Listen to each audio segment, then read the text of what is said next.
शांति। आज 14 अप्रैल 2022 दिन गुरुवार की साकार मुरली। आइए अब सुनते हैं मीठे बाप दादा के मधुर महावाक्यों को। मीठे बच्चे, योग बल से घाटे के खाते को चुकतू कर सुख का खाता जमा करो। व्यापारी बन अपना पूरा हिसाब निकालो। प्रश्न: तुम बच्चों ने बाप से कौन सी प्रतिज्ञा की है? उस प्रतिज्ञा को निभाने का सहज साधन क्या है? उत्तर: तुमने प्रतिज्ञा की है, मेरा तो एक शिव बाबा, दूसरा ना कोई। भक्ति में भी कहते थे, बाबा जब आप आएंगे तो हम और संग तोड़ एक आप संग जोड़ेंगे। अब बाबा कहते हैं, बच्चे देह सहित देह के सब संबंधों को बुद्धि से त्याग कर एक मुझे याद करो। इस पुराने शरीर से भी दिल हटा दो, परंतु इसमें मेहनत है। इस प्रतिज्ञा को निभाने के लिए सवेरे सवेरे उठ अपने आप से बातें करो व ख्याल करो।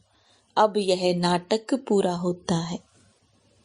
गीत: छोड़ भी दे आकाश सिंहासन। ओम शांति। बच्चे पुकारते हैं कि परम धाम से आओ। यह गीत गाया हुआ है पतित मनुष्यों का। वह खुद इनका अर्थ नहीं जानते, पुकारते भी हैं कि पतितों को पावन बनाने आओ, क्योंकि इस समय है रावण राज्य। यह भी बच्चे जानते हैं कि भारत में दैवी श्रेष्ठाचारी राज्य था। अभी तुम श्रेष्ठाचारी बनने का पुरुषार्थ कर रहे हो। बाप कहते हैं, बच्चे अभी तुमको वापस चलना है। पुराना पाप का खाता चुकतू करना है। व्यापारी लोग 12-12 मास पुराना खाता बंद करते हैं, घाटे व फायदे का हिसाब निकालते हैं। अभी तुम बच्चे जानते हो, भारत में हम आधा कल्प फायदे में, आधा कल्प घाटे में रहते हैं। अर्थात आधा कल्प सुख, आधा कल्प दुख पाते हैं। उसमें भी दुख बहुत थोड़ा पाते हैं। जबकि तमो प्रधान अवस्था होती है, व्यभिचारी भक्ति में चले जाते हैं। बाप बैठ बच्चों को समझाते हैं, अब तुमको फायदे में जाना है। घाटे के खाते को अब योग बल से चुकतू करना है। तुम्हारे पापों का खाता अब कटना चाहिए, फिर सुख का खाता जमा होना चाहिए। जितना तुम मुझे याद करेंगे उतना तुम्हारे पापों का खाता भस्म होगा और फिर पवित्र बन गीता का ज्ञान धारण करना है। यहाँ कोई गीता शास्त्र नहीं सुनाते हैं, यह गीता का ज्ञान भगवान ने दिया है। इस समय मनुष्यों की बुद्धि तमो प्रधान होने के कारण बाप को नहीं जानते, इसलिए इनको ऑर्फन्स कहा जाता है। तुम समझाते हो कि भारत पुण्य आत्मा श्रेष्ठाचार्यों की दुनिया थी, जिन्हों के चित्र भी हैं। भारत सतयुग आदि में बहुत साहूकार था और जो इस्लामी बौद्धी आदि धर्म हैं, आरंभ में होते ही थोड़े हैं। धर्म स्थापक आया, फिर जो भी उस धर्म की आत्माएं हैं वह आती जाती हैं। वह कोई राजाई में नहीं आते, अपने धर्म में आते हैं। जब लाखों करोड़ों की अंदाज में हो जाते हैं तब राजा रानी आदि बनते हैं। यहाँ तुम्हारी तो शुरू से लेकर राजाई चलती है। सतयुग आदि में ही लक्ष्मी नारायण का राज्य था। भारत महान ऊंच था जब श्रेष्ठाचारी था। ऊंचे ते ऊंचा भगवान गाया जाता है, उनको ही ट्रुथ कहते हैं। वह आकर सच्ची नॉलेज देते हैं और सभी बाप के बारे में झूठी ही नॉलेज देते हैं। सभी याद करते हैं ओ गॉड फादर, परंतु फादर को कोई भी जानते नहीं है। कभी तुम पूछो लौकिक फादर को जानते हो तो यह थोड़े ही कहेंगे वह सर्वव्यापी है। फादर माना फादर, फादर से तो वर्षा मिलता है। बाप समझाते हैं, मैं हूं बेहद का रचयिता, मुझे बुलाते ही हैं पतित दुनिया में। प्रलय तो होती नहीं, यह सारी पतित दुनिया है, मुझे तुम बच्चों के लिए आना ही पड़ता है। तुम बच्चों को ही समझाता हूँ। मनुष्य गुरु आदि करते हैं शांति के लिए, परंतु वह सब है भक्ति मार्ग के लिए। हठ योग आदि सिखलाते हैं, उनसे कोई बेहद का वर्षा मिल नहीं सकता। गुरु करते हैं, उनसे अल्पकाल के लिए थोड़ा सुख मिलता है। वह सब है हद का सुख देने वाले। बेहद का बाप है, बेहद का सुख देने वाला। बाप मुक्ति जीवन मुक्ति की सौगात ले आते हैं। सतयुग में सिर्फ एक ही धर्म होता है, यहाँ तो कितने अनेक धर्म हैं। वृद्धि होती ही रहती है। अब फिर इतनी सब आत्माएं वापिस जाएंगी शांति धाम में। यह तुम बच्चों को सृष्टि के आदि मध्य अंत का ज्ञान मिल रहा है। बाप है इस मनुष्य सृष्टि का बीज रूप, उनके पास सारी नॉलेज है। सर्वव्यापी कहने से ज्ञान व भक्ति की कोई बात ठहरती ही नहीं है। भगवान सर्वव्यापी है तो फिर भगवान की भक्ति करने की क्या दरकार है। भक्ति करते हैं परंतु समझते नहीं हैं। पत्थर ठीकर सबकी भक्ति करते रहते हैं। गंगा में कितने स्नान करने जाते हैं। अगर वह पतित पावनी हो तो फिर सबको पावन होना चाहिए। मुक्ति जीवन मुक्ति धाम में जाना चाहिए, लेकिन जाता कोई नहीं है।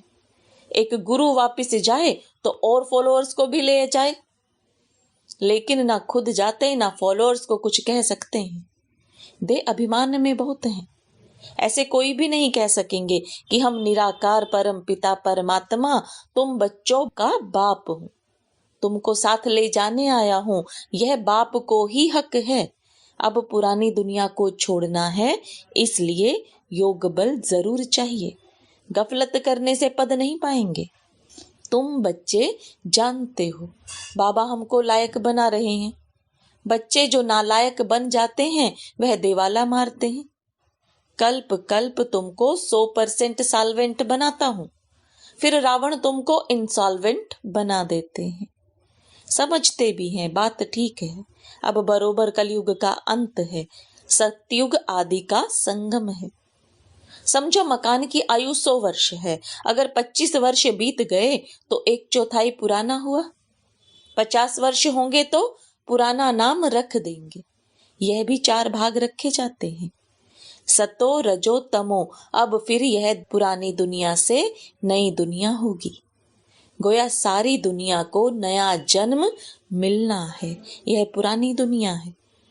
बाप कहते हैं अब मैं नया जन्म दे रहा हूं। दुनिया पुराने से नई हो रही है। तुम आए हो राजयोग सीखने। तुम भी जानते हो इस ड्रामा के अंदर हम एक्टर हैं। हम आत्माएं भी शरीर लेकर यहाँ पार्ट बजाने आई हैं। दुनिया में यह कोई नहीं जानता। अपने को एक्टर समझें तो क्रिएटर डायरेक्टर को भी जाने जाएं। कहने मात्र सिर्फ कहते हैं यह कर्म क्षेत्र है, परंतु कब से खेल शुरू हुआ, उनका क्रिएटर कौन है, यह भी नहीं जानते। मनुष्यों को ही जानना चाहिए ना। बाकी यह आपस में लड़ना तो ऑर्फेंस का काम है। देवताओं को ऑर्फेंस नहीं कहेंगे, वहां लड़ाई झगड़ा होता ही नहीं। यहाँ तो देखो बच्चे बाप को भी मार देते हैं। सभी पतित भ्रष्टाचारी हैं, इसलिए दुख देते रहते हैं। आधा कल्प संपूर्ण निर्विकारी देवी देवताओं का राज्य था। अभी तो एक भी संपूर्ण निर्विकारी नहीं है। अभी बाप तुमको श्रीमत देते हैं। यह पुरानी दुनिया खत्म होने वाली है। मैं आया हूं नई दुनिया स्थापन करने। तुम प्रतिज्ञा भी करते हो, बाबा आप आएंगे तो हम और संग तोड़ एक आपके संग जोड़ेंगे। मेरा तो एक बाबा, दूसरा ना कोई। अब बाबा आए हैं, कहते हैं बच्चे देह सहित देह के सभी संबंधों का त्याग कर मुझे याद करो, इसमें ही मेहनत है। कहते हैं बाबा हम जानते हैं यह जो भी मित्र संबंधी आदि हैं यह सब मरे पड़े हैं। यह शरीर भी खत्म हो जाएगा, पुराना है। अब हम पुराना शरीर छोड़ नए में जाएंगे। पुराने शरीर से दिल हट जाती है, अभी हम गए के गए। पुरानी दुनिया भस्म होनी है। बाप समझाते हैं सवेरे उठकर ऐसे ऐसे ख्याल करो। अभी नाटक पूरा होता है, हमको वापस जाना है। अब एक ही बाप की श्रीमत पर चलना है। अभी नई दुनिया में जाना है, इसलिए जीते जी सबसे बुद्धि योग तोड़ एक से जोड़ना पड़े। इसमें बड़ा अभ्यास चाहिए। अभ्यास के लिए ही बाप कहते हैं सवेरे उठो। दिन में तो शरीर निर्वाह अर्थ कर्म करना है, रात का अभ्यास वृत्ति को पाता है। जितना टाइम मिले बाबा को याद करो। बाबा की याद में तुम कितना भी पैदल करते जाओ, कभी थक नहीं सकते। योग बल की खुशी रहती है। याद का अभ्यास होगा तो कहाँ भी बैठ याद आ जाएगी। खाने पर भी याद में रहना है। फालतू वार्तालाप नहीं चलना चाहिए। बाप की याद से ही विकर्म विनाश होंगे, फिर अंतमति सोगति हो जाएगी। अभी वापस जाना है। सभी का सदगति दाता, सबको श्रेष्ठाचारी बनाने वाला, शांति देश में ले जाने वाला एक ही बाप है। जन्म जन्मांतर तुमको बाप टीचर गुरु मिले, परंतु वह सब है जिस्मानी। कोई भी देही अभिमानी बनना नहीं सिखलाते हैं।